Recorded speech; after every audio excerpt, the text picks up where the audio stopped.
อนอบน้อมแด่พระผู้มีพระภาคเจ้าพระองค์นั้นผู้ไกลจากกิเลส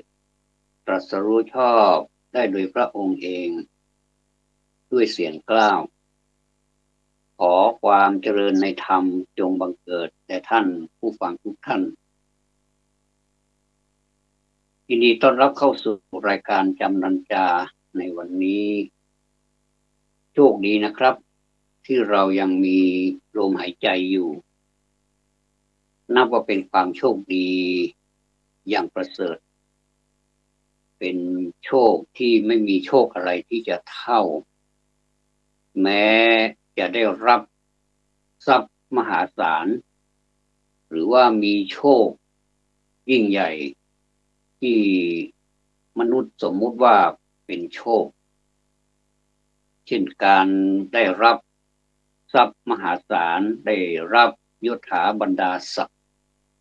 เป็นต้นความมีโชคดีในการมีชีวิตนั้นถือว่าเป็นโชคที่ยิ่งใหญ่ที่สุดแต่ถึงกระนั้น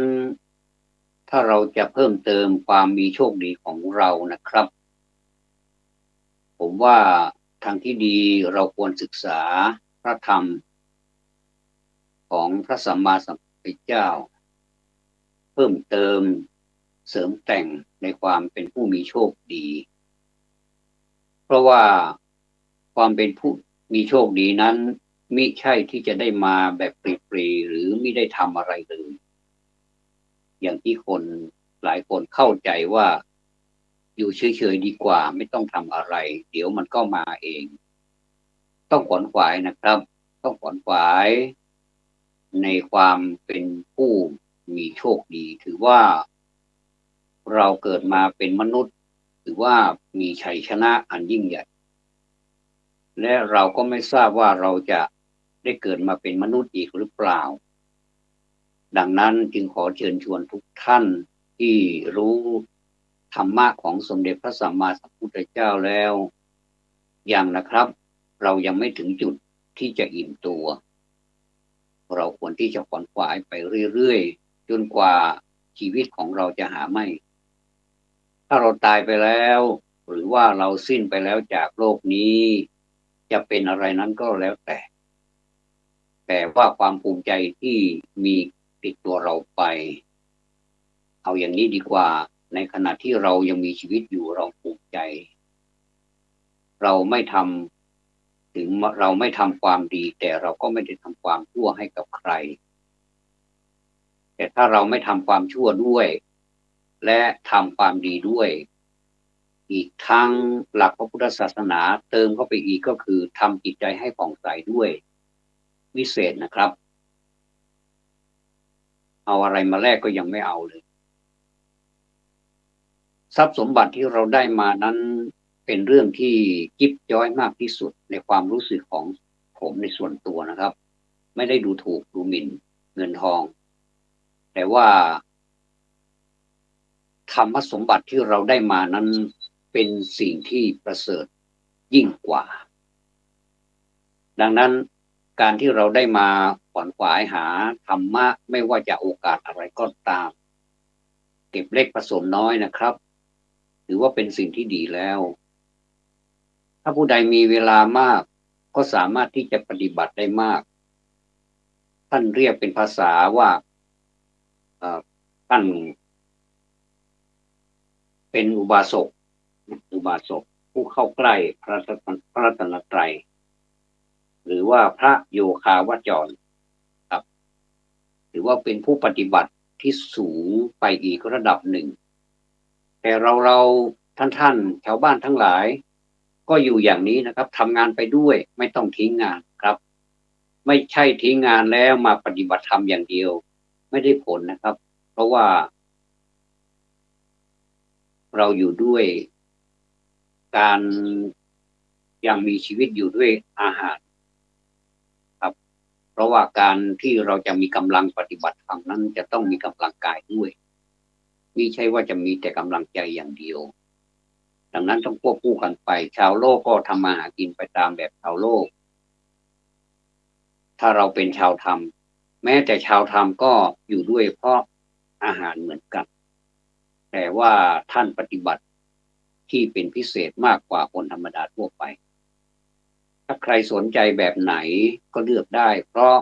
ตัวเราเองนั้นสามารถที่จะเลือกได้เลือกในการปฏิบัติมากน้อยปานกลางได้ทางนั้นไม่ว่าจะอยู่ในสถานการณ์ไหนอย่างไรมีความทุกข์มากน้อยอย่างไรก็สามารถที่จะใช้ธรรมะนี้ขจัดปัดเป่าไปได้ธรรมะไม่เชื่อเรื่องของปาฏิหาริย์นะครับที่ใครจะอ้อนวอนว่าขอให้ข้าพเจ้าจงมีความสุขขอให้ข้าพเจ้าพ้นจากเคราะห์ขอให้ข้าพเจ้าพ้นจากกรรมไม่มีนะครับนอกจากขอให้ข้าพเจ้าจงอย่าเป็นผู้เบียดเบียนใครอันนี้อยู่ในหลักของการแผ่เมตตาก่อนที่จะแผ่เมตตาให้คนอื่นเราก็แผ่เมตตาให้ตัวเองด้วยขอให้ข้าพเจ้าจงเป็นผู้ไม่มีเวรไม่มีภัยแล้วก็ขอให้สัตว์อื่นจงเป็นผู้ไม่มีเวรไม่มีภัยซึ่งกันและกันหรือว่าต่อกันและกันด้วยอันนี้ถูกตามหลักพุทธศาสนาขอเรียกร้องนะครับทุกท่านสำหรับการกล่าวเช่นนี้ไม่ใช่เป็นการเล่นหรือว่าทำไปตามธรรมเนียมที่ควรทำหรือว่าทำกันไปเป็นปกติไม่ใช่นะครับจะต้องประพฤติปฏิบัติตามด้วยเหมือนกับเรามีกับข้าวมาวางตรงหน้าเรานี่นะครับเรานึกเอาแล้วมันจะอิ่มไม่อิ่มนะครับต้องบริโภคต้องรับประทานอาหารชนิดนี้มีรสชาติเผ็ดเค็มหวานหรือจืดหรือว่าร้อนหรือเย็นอยู่ที่การบริโภคใส่เข้าไปในปากแล้วก็เคี้ยวแล้วก็กลืนแล้วก็กระบวนการของการย่อยสลายของอาหารก็จะเป็นไปตามนั้นนี้ทุกท่านคงจะรับประทานอาหารเช้ากันแล้วนะครับบางท่านก็รับประทานกาแฟดื่มกาแฟและขนมปังแล้วก็รีบไปทำงานเลยอย่างนี้ก็ดีเหมือนกันนะครับแต่ตามหลักการแพทย์เขาบอกว่าเป็นการค้านกันอย่างหนึ่งก็คือตอนเช้านี่เราต้องรับประทานอาหารนะเป็นประจำถึงจะถูกหลักครับแต่ก็ไม่เป็นไรสำหรับท่านที่ชอบก็ไม่ว่ากันนะครับแต่ว่าตามหลักการแพทย์แล้วท่านได้แนะนำไว้อย่างนั้นซึ่งผมก็เห็นด้วยนะครับก็สังเกตที่ตัวเองผมมีตอนเช้าเมื่อก่อนนี้เคยตื่นมาตอนเช้าดื่มกาแฟและขนมปังรู้สึกมันโล่งๆยังไงไม่รู้นะครับแล้วก็เราจะไปรับประทานยาหลังอาหารนี้มันไม่ใช่อาหารอีกมันเป็นแค่น้ำกับขนมปังมันหลวมๆยังไงชอบคนก็ไม่รู้นะครับแต่ว่าผมก็เลยเปลี่ยนมาใช้เป็นวิธีการตื่นมาตอนเช้าดื่มน้ำสักแก้วหนึ่งกระตุ้นนะครับหลังจากเสร็จภารกิจตอนเช้าล้างหน้าแปรงฟันหรือว่าอาบน้ำเรียบร้อยแล้วเราก็ดื่มน้ำสักแก้วหนึ่งก็นั่งรอสักพักหนึ่งครับหรือว่าจะเดินไปมาก็ได้แล้วแต่เป็นการกระตุ้นให้ร่างกายของเรานั้นได้รู้ก่อนว่าตอนนี้เราตื่นมาแล้วนะจะทำรู้สึกมันดีแข้งขาอะไรก็ไม่ปวดเป็นการบรรเทาความเจ็บปวดทำงานก็ไม่ค่อยเหนื่อยถึงเหนื่อยแป๊บเดียวก็หายแล้วนะครับแล้วก็แข้งขานี่โดยมากส่วนมากแล้วจะเป็นแบบกล้ามเนื้อของเรานี่ไม่มีปัญหานะครับเมื่อก่อนนี้ผมไม่ได้ทำตื่นมาตอนเช้ารู้สึกมันปวดขออภัยนะครับปวดที่แถวบริเวณหัวเข่าบริเวณปรีแข้งแถวเนี้ยนะครับแถวเท้าเนี่ยมันปวดไม่รู้มาจากสาเหตุอะไรก็สังเกตดูว่าอ๋อแสดงว่าเราไม่ได้ทำกายภาพตื่นมาตอนเช้าแล้วก็ทำซะหน่อยเสร็จเรียบร้อยแล้วก็นั่งรับประทานอาหารก็พอสมควรนะครับก็ไม่มากและไม่น้อยแต่ว่าอาหารนั้นต้องเป็นอาหารที่ย่อยง่ายอย่างนี้พอเรามีอาหารเรารับประทานอาหารได้สักพักหนึ่งเรามียาหลังอาหารไหมกำหนดได้เลยว่ายาหลังอาหารของเรามีกี่เม็ดเป็นยาอะไรบ้างเนี่ยครับนี้เป็นหลักการที่เราจะต้องจำเอาไว้เลยนะครับก็รับประทานตามนั้นเสร็จเรียบร้อยเรามีภารกิจไหมอย่างผมมีภารกิจตอนเช้า9 โมงวันพุธกับวันพฤหัส9 โมง 10 โมงที่ต้องมีภารกิจที่จะเผยแผ่ความรู้นะครับเป็นการ พูดให้กันฟังพูดให้กันฟังเพื่อจะได้เตือนสติกันไว้บ้างนะครับแล้วก็โดยเฉพาะอย่างยิ่งก็เตือนตัวเองก็เป็นการเตือนตัวเองด้วยนะครับเพราะว่าเราเราพูดไปนี้เราก็ได้ยินตัวเองด้วยแต่ถ้าเราอยากจะทบทวนอีกเราก็เอามาเปิดฟังอีกรอบก็ได้ผมชอบฟังตัวเองพูดไม่ว่าจะเป็นเทปไหนก็ชอบเอามาฟังการฟังบ่อยๆนี่มันก็ดีนะครับมันเป็นการเตือนความจำไปด้วยเช่นเดียวกันนะครับอย่างการบันทึกสิ่งต่างๆที่เกิดขึ้นในประจำวันของเรานะครับบันทึกส่วนตัวก็พอแล้วนะครับไม่ต้องไปบันทึกเรื่องของคนอื่นบางทีก็หรือไปบันทึกเรื่องฝนฟ้าอากาศวันนี้ฝนตกกี่ฮาถ้าคนทะเลาะกันที่ไหนอันนี้ไม่ต้องก็ได้นะครับบันทึกเฉพาะส่วนตัวว่าวันนี้ตัวทำอะไรบ้างรับประทานอาหารอะไรบ้างอย่างนี้ได้รับประทานยาบางทีก็ไปรับประทานอาหารแล้วก็บันทึกไว้ว่าวันนี้เรารับประทานอะไรเผื่อเรามีอะไรมีปัญหาอะไรในสุขภาพของเราสามารถที่จะบอกคุณหมอได้เลยครับนี่เป็นประโยชน์อย่างยิ่งเลยนะครับท่านผู้ฟังเป็นจริงๆผมสมัยเป็นพระอยู่นะครับไปนอนโรงพยาบาลสงฆ์ตึกสงฆ์นะครับในโรงพยาบาลมหาราชนครเชียงใหม่สวนดอกก็เอาบันทึกไปด้วยวันนั้นเป็นมากเลยนะครับเป็นแบบว่าเกือบตายนะครับเกือบตายเกือบมรณภาพแต่ว่าด้วยเทคโนโลยีอันทันสมัยก็เลยโทรไปบอกคุณอดีตพยาบาลนะครับท่านก็แนะนำว่าถ้าไม่ไหวจริงๆ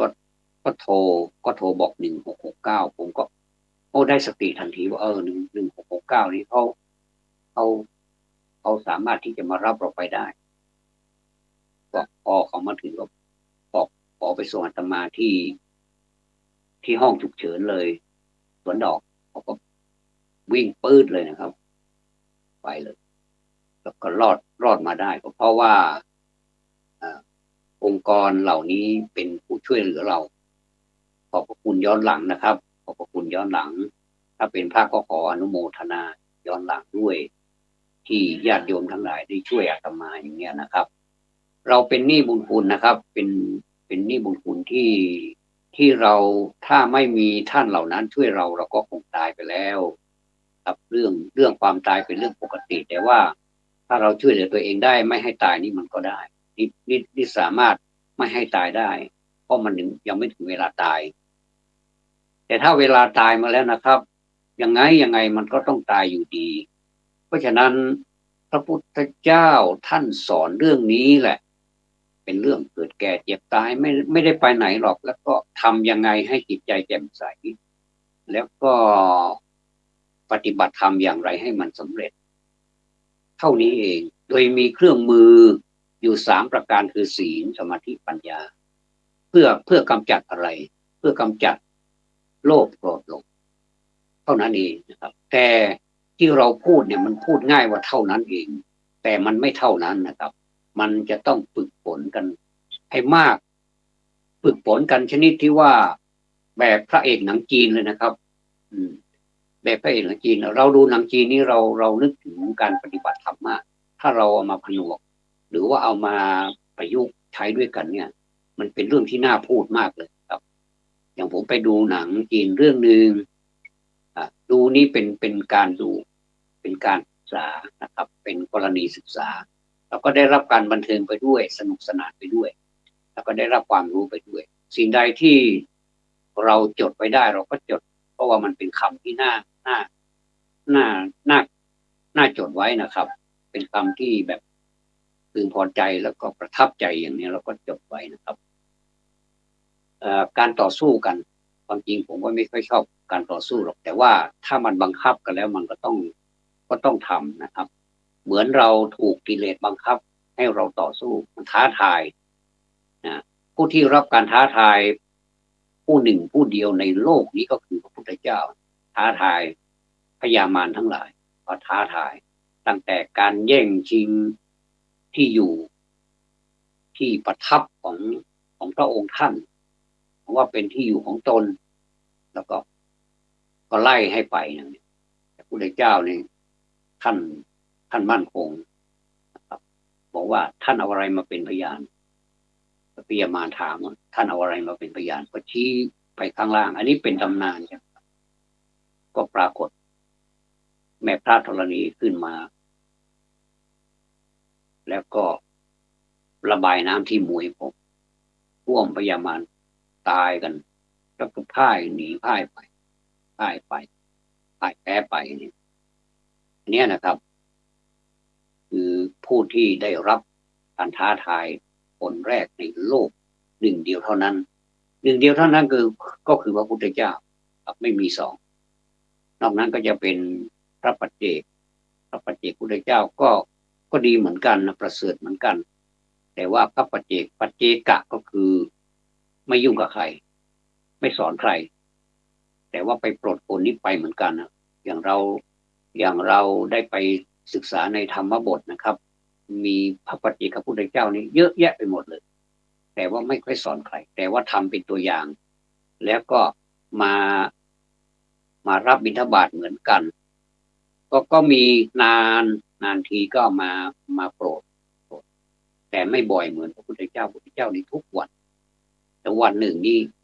หลายชั่วโมงโดยไม่มีค่าตอบแทนอะไรไม่มีผลประโยชน์อะไรทั้งสิ้นนอกจากต้องการให้สรรพสัตว์นี้พ้นจากวัฏฏะสงสารเท่านั้นเอง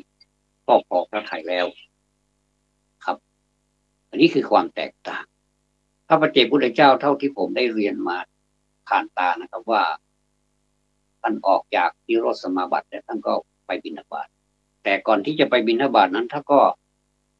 นก็พิจารณาเสียก่อนว่ามีบุคคลใดหนอที่เราจะไปบิณฑบาตแล้วก็เกิดศรัทธาก็จะใส่บาตรเราแล้วก็จะสำเร็จดังที่เขาประสงค์ก็ใช้หลับตานึกก็รู้ว่าคนนั้นคนนี้อยู่ในใจเรียบร้อยละอยู่รู้ละว่าเป็นใครที่ไหนไม่ว่าจะเป็นสุภาพบุรุษสุภาพสตรีที่เรียกว่าอุบาสกหรืออุบาสิกาท่านก็เดินไปบางทีก็เหาะไปตามตำนานนะครับตามเรื่องราวที่เกิดขึ้นแล้วก็สำเร็จจริงๆนี่เป็นสมัยก่อนที่ว่าทำไมมีพระพุทธเจ้าหลายองค์แล้วก็มีอรหันต์เยอะแยะไปหมดเลยแต่สมัยนี้ทำไมเรามองไม่เห็นว่าใครเป็นอรหันต์บ้างคืออย่างนี้นะครับท่านผู้ฟังเรื่องที่จะไปพยากรณ์ว่าตัวเองเป็นอรหันต์สำเร็จชั้นนั้นชั้นนี้เนี่ยมันไม่ได้เพราะว่ามันเป็นโทษใหญ่ที่ว่าบุคคลใดก็ตามเนี่ยนะเป็นพระเนี่ยนะครับถ้าไปอวดอุตริมนุสธรรมเนี่ยหรือว่าขาดจากความเป็นพระอันนี้ก็ระมัดระวังตัวกันก็ท่านก็ทราบเองว่าท่านเป็นใครท่านมีคุณสมบัติอะไรครับนอกจากคนอื่นไปรู้ก็จะบอกต่อกันไปอย่างนี้ก็มีครับนี่เป็นเรื่องที่เป็นพระนี่เป็นง่ายนะครับแต่ว่าในความที่จะดำรงอยู่เป็นพระนั้นมันยากเพราะฉะนั้นนะถ้าไม่มั่นใจแล้วเราเป็นพระไม่ได้ว่าพระนี่เป็นผู้ประเสริฐจะต้องประเสริฐกว่าคนธรรมดาเพราะเราท่านทั้งหลายนี่แค่เบญจศีลเราก็จะแย่อยู่แล้วนะครับศีล5 ข้อปานาติปาตาเวรมณีแล้วก็อทินนาทานาเวรมณีกาเมสุมิจฉาจาราเวรมณีมุสาวาทาเวรมณีแล้วก็สุราเมรยะมัจจปมาก็จะแย่อยู่แล้วบางข้อเห็นหลายคนพอไปถึงสุราเมรยะเงียบเลยก็มีบางทีก็ถึงมุสาวาทาก็เงียบไปเลยก็มีนี่เขาเรียกว่าแบบเลี่ยงบาลีหรือเปล่าก็ไม่ทราบก็แล้วแต่ครับนี่ท่านบริสุทธิ์บริบูรณ์ด้วยศีลด้วยสมาธิปัญญาแล้วท่านถึงได้ไปโปรดคนได้นะครับมีผู้ถามว่าเรานี่สามารถที่จะเป็นอรหันต์ได้ไหมผมก็ไม่รู้เหมือนกันนะแต่ว่าตามที่ศึกษามาเนี่ย ท่านบอกว่าทุกคนนี่มีสิทธิ์ที่จะเป็นอรหันต์เป็นผู้ที่หมดจดจากกิเลสทั้งสิ้นทั้งปวงแต่ว่าเราต้องใช้เวลาแต่ละคนนั้นไม่เหมือนกันนะครับเราความชอบของคนก็ไม่เหมือนกันคนก็หนักไปทางอย่างหนึ่งแต่ไม่ชอบอีกอย่างหนึ่งแต่ว่าชอบมากที่สุดอย่างหนึ่งแม้แต่ในแบบสอบถามนะครับความคิดเห็นต่างๆท่านเคยสังเกตไหมว่าเขาจะมีข้อเหล่านี้เข้าไปด้วยชอบอะไรมากที่สุดแม้แต่สีชอบสีอะไรมากที่สุดเนี่ยแสดงว่าเขากำลังสอบประพฤติเราอยู่ว่าเราเป็นคนเช่นไรชอบอาหารแบบไหนแล้วก็มีให้เช็คด้วยว่าจืดเผ็ดเค็มหวานอะไรเนี่ยแต่ให้เราเช็คนะครับแต่เขาก็บอกว่าจะเช็คกี่ข้อก็ได้เพราะบางคนก็ทั้งหมดใส่ทั้งหมดไปเลยชอบทุกรสอย่างเงี้ยนะด้วยความที่เรามีความแตกต่างกันทางความคิดแล้วก็แตกต่างกันทางความนิยมต่างๆเนี่ยจิตของคนเรานี้จึงไม่เหมือนกันบางคนก็จิตกล้านะครับจิตกล้าแต่ว่าความกล้าในที่นี้ต้องระมัดระวังหน่อยว่ากล้าแบบไหนกล้าแบบดีหรือว่ากล้าแบบไม่ดีครับบางคนก็ส่วนมากแล้วในสังคมปัจจุบันนี้น่ากลัวเพราะว่ากล้าไปทางเสียมากกว่าอย่างเช่นกล้าที่จะหลอกลวงคนอย่างนี้ซึ่งไม่ได้คิดเลยว่ามันจะเกิดบาปกรรมแก่ตัวเองอย่างไรบ้างแต่ว่ากล้าที่จะลงทุนในการแสดงความกล้าเพราะอยากจะได้ผลประโยชน์นึกถึงผลประโยชน์อย่างเดียวก็เลยกล้าอย่างนี้เป็นความกล้าที่เป็นมิจฉาทิฏฐิมิจฉากล้าไม่ใช่สัมมากล้ามันจะต้องกล้าแบบสัมมากล้าแบบพอกล้าแบบไหนกล้าแบบที่จะทำความดีกล้าที่จะเปิดเผยตัวว่าตัวเองนี่มีความมุ่งมั่นอย่างนี้นะแล้วก็พูดออกมากายวาจาแต่ใจก็คิดอยู่ตลอดว่าเรากล้าแบบนี้เป็นกล้าสัมมาที่พระพุทธเจ้าท่านบอกว่าสัมมาทิฏฐิคือความเห็นชอบเป็นต้นนะครับคือกล้าแบบนี้แต่ถ้าเป็นวีรบุรุษผู้กล้าวีรบุรุษก็มีหลายอย่างกันกล้าที่จะทำความไม่ดีอย่างนี้ก็ถือว่าเป็นความกล้าที่ผิดพลาดบุคคลใดก็ตามนะครับไม่ว่าจะมียศถาบรรดาศักดิ์หรือไม่ก็ตามถ้ามีความกล้าเพื่อบุคคลอื่นกล้าที่จะเอาตัวเองเข้าไปเสี่ยงแลกกับความสุขของบุคคลอื่นอันนี้ถือว่าเป็นความกล้าที่ประเสริฐเหมือนพระพุทธเจ้าท่านมีความกล้าเจ้าชายสิทธัตถะในวันนั้นท่านกล้าแข็งมากท่านเป็นมหาบุรุษที่สามารถที่จะที่ไม่มีอะไรเทียบนะครับไม่ว่าจะเป็นการกีฬาไม่ว่าจะเป็นศาสตร์แขนงใดท่านก็เรียนมาหมดอันนั้นถือว่าเป็นผู้กล้าแล้วนะครับไม่ว่าจะเป็นอริราชตัวแล้วไม่สามารถที่จะมาทำร้ายได้เพราะพระองค์เป็นผู้กล้าแต่ถึงกระนั้นก็ตามความกล้าเหล่านี้ก็ยังไม่ทรงพอพระทัยเลยเพราะว่าสิ่งเหล่านี้เป็นอนิจจังทุกขังอนัตตาถึงจะกล้าอย่างไรมันก็ไม่พ้นสิ่งเหล่านี้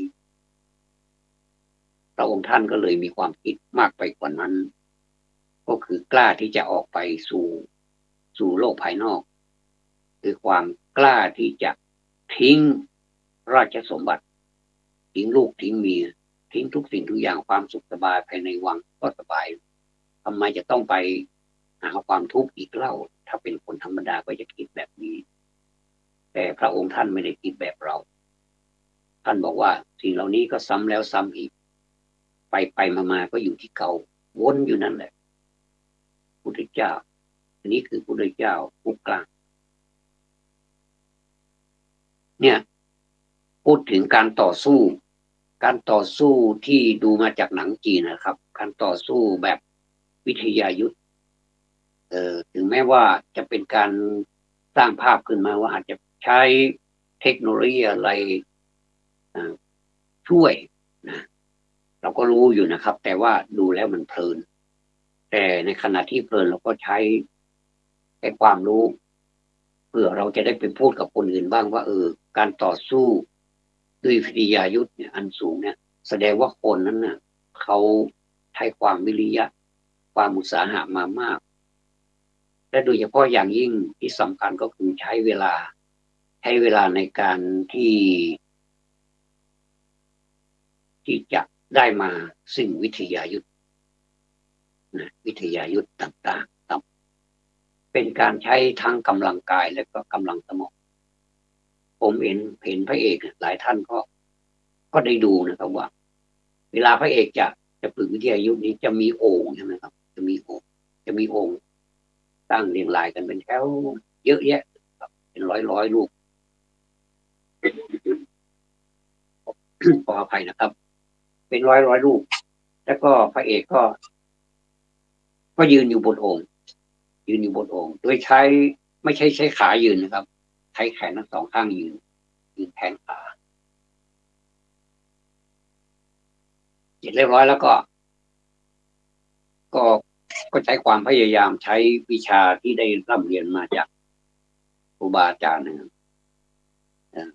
ยกโอ่งขึ้นบ้างทำลายโอ่งให้แตกบ้างบางทีก็โยนโอ่งขึ้นไปข้างบนแล้วก็ใช้กำปั้นนี่ทุบเข้าไปใช้กำปั้นแล้วก็แตกบางทีก็ใช้เท้าเอาโอ่งวางบนเท้าแล้วก็ปีดขึ้นไปแล้วก็ใช้ใช้เท้านี่หงายขึ้นเป็นลักษณะจะถีบก็เอาวางบนเท้าแล้วก็ใช้ดันขึ้นไปอีกแล้วก็ใช้เท้ารับแตกมันก็สนุกดีนะผมว่าเขาใช้ได้ยังไงเขาเป็นอย่างก็ไม่ต่างกับการปฏิบัติธรรมนะครับมันมีขั้นตอนมันยากบางทีก็ใช้ไม้นะหมุนไม้สองมันลักษณะเหมือนหนามนะครับมันจะมีไม้สองท่อนที่ยื่นออกมาเหมือนแล้วก็ใช้แรงดันแล้วก็หลบไม้สองอันนั้นให้ได้ทั้งข้างล่างข้างบนบางทีถ้าหลบไม่ทันก็โดนตัวเนี่ยเจ็บนะครับบางทีข้างบนไม่หลบไม่ทันก็โดนศีรษะเจ็บเหมือนกันทีนี้ก็ใหม่ๆก็โดนกระเด็นกระดอนไปมันก็เอาอีกก็หลบได้อีกทีนี้หลบได้ละข้างล่างมาก็หลบข้างบนมาก็หลบแล้วก็หมุนไปเรื่อยๆจนตัวเองนี่ชำนาญเลยแล้วก็ถึงจะออกไปสู้ทีนี้ที่ทำแบบนี้เพราะอะไรเพราะเขาถูกกดดันนะครับเป็นความแค้นส่วนตัวนี่เป็นเรื่องของในหนังเป็นความแค้นอันนี้ก็จะไปแก้แค้นที่ผมจะเปรียบเทียบนั่นก็คือการแก้แค้นต่อกิเลสเราต้องมีธรรมะที่แข็งแกร่งที่จะไปต่อสู้กับมันได้เพราะกิเลสมันกล้าแข็งเหลือเกินเหมือนพระเอกนี่แหละถึงแม้ว่าพวกศัตรูจะมีเยอะแต่พระเอกคนเดียวนี่สามารถเอาราบคาบหมดเลยบางทีมันเป็นเรื่องที่เหลือเชื่อแต่ถ้าเราคิดไปแล้วเอามาประยุกต์ใช้กับพุทธศาสนามันมีจริงๆในโลกนี้พระพุทธเจ้ายังสามารถปราบพยามารได้หมดไม่ว่าอะไรจะมานี่จะเป็นหมื่นเป็นแสนไม่ไม่กลัวเลยเหมือนกับพระเอกไม่กลัวศัตรูโอ้มาเยอะเหลือเกินมาเป็นร้อยก็ปราบลงทั้งร้อยเลยอย่างนี้เป็นเรื่องที่เป็นไปได้นะครับเป็นไปได้ไม่ใช่เรื่องโม้อะไรถึงจะเป็นเรื่องโม้ก็น่าดูแล้วน่าคิดครับแต่อีกอย่างหนึ่งอันนี้ก็พระเอกกำลังจะไปฝังใครก็ไม่รู้นะสงสัยจะฝังผู้ที่เสียชีวิตไปแล้วเป็นผู้ที่ตัวรักจะเป็นใครก็ไม่รู้เพราะเข้าไปก็ดูแล้วมันก็ฝังเรียบร้อยแล้วก็ลูบที่ดินเหมือนกับว่าจะไว้อะไรเป็นครั้งสุดท้ายแล้วไปพอหันมาเหลือบเห็นลิงกับงูนะครับเห็นลิงและงูกำลังต่อสู้กัน Snake and Snake and Monkey ก็กำลังต่อสู้กันระหว่างลิงกับงูพระเอกก็สนใจก็เลยดูแบบมีสมาธิดูว่าเขาจะสู้กันเนี่ยระหว่างลิงกับงูใครจะชนะก็ปรากฏว่าทั้งสองสัตว์ทั้งสองตัวนี่ก็สู้กันเริ่มต้นสู้กันลิงก็หลังจิ๊กก็ ก็ลิงนะครับลิงมันไวไวอย่างกับลิงอย่างเงี้ยนะมันไวก็งูมันก็ไวเหมือนกันนะครับงูเห่าด้วยนะถ้าไปโดนใส่ตาก็เรียบร้อยเลยนะเหมือนกับเสือนะครับสิงโตเนี่ยยังตายเพราะงูเลยแค่พ่นพิษออกไปนะไปโดนใส่ตาบอดแล้วมันก็พิษมันก็แล่นเข้าไปสู่สมองตัดขั้วหัวใจตายนี่ขนาดสิงโตเจ้าป่านะครับจะตายเลยแต่ลิงมันสู้นะครับลิงมันสู้ไปสู้มาลิงมันก็ใช้ความไวของมันเนี่ยนะหลอกล่อไปทางหางบ้างหลอกล่อไปทางหัวบ้างไปถูกไปด้านข้างบ้างงูก็ตามไปอย่างนั้นแหละก็คือต่างคนต่างไวเหมือนกันแล้วก็ในที่สุดมาลิงก็ใช้วิทยายุทธ์ขั้นสูงคือปล่อยให้งูเนี่ยเข้ามาตรงหน้านี่เลยนะครับแต่ลิงนี่ก็ใช้ไอ้มือใช้มือของมันนี่นะบีบที่คอลิงที่ปากลิงบีบหัวบีบย่ำหัวงูก็แหลกเหลวเลยพระเอกนี่เห็นแล้วก็โอเคเลยแบบนี้เอาไปเป็นวิทยายุทธ์เป็นวิทยายุทธ์ก็ไปต่อสู้กับอันธพาลทั้งหลายเสร็จแล้วก็ทำเป็นเมาเหมือนลิงนะครับทำเป็นเมาเหมือนลิงหลายท่านคงดูแล้วผมสนุกมันเป็นเรื่องอะไรก็ไม่รู้นะผมก็ไปเจอแล้วก็เลยดูแล้วก็เลยมาเล่าให้กันฟังสำหรับคนที่ยังไม่ได้ดูนะครับก็สนุกดีเหมือนกันครับเสร็จแล้วก็มีมีศัตรู2 คนมีอันธพาล2 คนเข้ามาสงสัยจะคือแบบอันธพาลไปทั่วคำว่าอันธพาลนี่มันก็รู้แล้วว่าเป็นอันธพาลคนบอดพานหาเรื่องหาราวชาวบ้านวันๆไม่มีอะไรทำนะครับพานเราไม่ต้องทำกินอะไรแล้วนะมีหน้าที่ที่จะไปผมเห็นรังแกคนที่อ่อนแอกว่าแต่ทีนี้มาเจอพระเอกเข้าก็หนาวไปเลยเขาก็ไม่รู้ว่าเออเจ้าหมอนี่แค่แค่คนเดียวมันก็เอาอยู่หมัดเลยไม่เลยขนาดเขา2 คนยังแพ้ราบเลยเรียบร้อยโดยใช้แนวการของลิงคือเดินก็เหมือนลิงเนี่ยเจี๊ยบเหมือนลิงเดินไปเดิน2 คนนั้นก็งงไอ้นี่มันมาอย่างไงไม่เคยเห็นเสร็จแล้วก็ต่อสู้กันแล้วก็แพ้ไปเลยก็คือใช้วิชาลิงนะมันมีอยู่ขั้นตอนหนึ่งคือเป็นขั้นตอนสุดท้ายคือหลอกล่อให้ศัตรูเนี่ยนะผู้ต่อสู้เนี่ยคือมวยจีนก็รู้อยู่ใช่ไหมครับทำท่าเหมือนกับงูเห่าเข้าไปคนหนึ่งเป็นงูคนหนึ่งเป็นลิงก็พอดีเลยนะเราก็คิดจินตนาการมันเหมือนลิงกับงูที่ที่สู้กันสักครู่เนี่ยนะก็ตวัดเข้าไปที่หน้าพระเอกก็ดึงมือมาแล้วก็งาบมือเลยเหมือนกับงูเหมือนกับลิงงาบหัวงูลิงบีบหัวงูเหมือนกันเลยไอ้นั่นก็ร้องจากเลยเรียบร้อยตายเลยตายเพราะว่าโดนงาบที่มือเพื่อนอีกคนหนึ่งก็เครียดแค้นมากก็จะฆ่าไปเองให้ได้เสร็จแล้วก็สู้ไม่ได้สักคน2 คนก็เรียบร้อยอย่างนี้เป็นต้นนะครับดูแล้วก็นี่เขาเรียกว่าไม่ใช่ใช้แรงอย่างเดียวแรงอย่างเดียวก็คือเหมือนอันธพาล2 คนให้แรงอย่างให้หัวเลยถึงจะมีวิทยายุทธแต่ก็เป็นคนอันธพาลไม่มีความดีเลยแต่พระเอกนี่ตั้งอยู่ในความดีว่าต้องการจะปราบอันธพาลเหล่านี้ด้วยหลักการและสมองก็เลยใช้ทั้งแรงทั้งสมองครับแล้วก็ไปเจออีกคู่หนึ่งก็คืองูกับอินทรีงูนี่จิกงูนี่ก็จะฉกอินทรีแต่อินทรีมันก็ไวมันก็ดีดที่ตางูแล้วมั้งแล้วก็จิกงูก็เรียบร้อยไปเลยพระเอกก็เอาไปเอาเรียนแบบนี่ก็ชนะไปเหมือนกันนี่ก็มาเล่าสู่กันฟังดูหนังดูละครมันก็ดีนะครับที่ว่าเราดูแล้วเอามาเป็นตัวอย่างได้ครับแต่เราก็อย่าไปมัวเมากับการดูหนังเกินไปจนเพลินไปไม่ได้ไปปฏิบัติธรรมอะไรนี่ก็เป็นการประยุกต์ใช้เข้าด้วยกันได้ก็มาพูดให้กันฟังนะครับ อ่า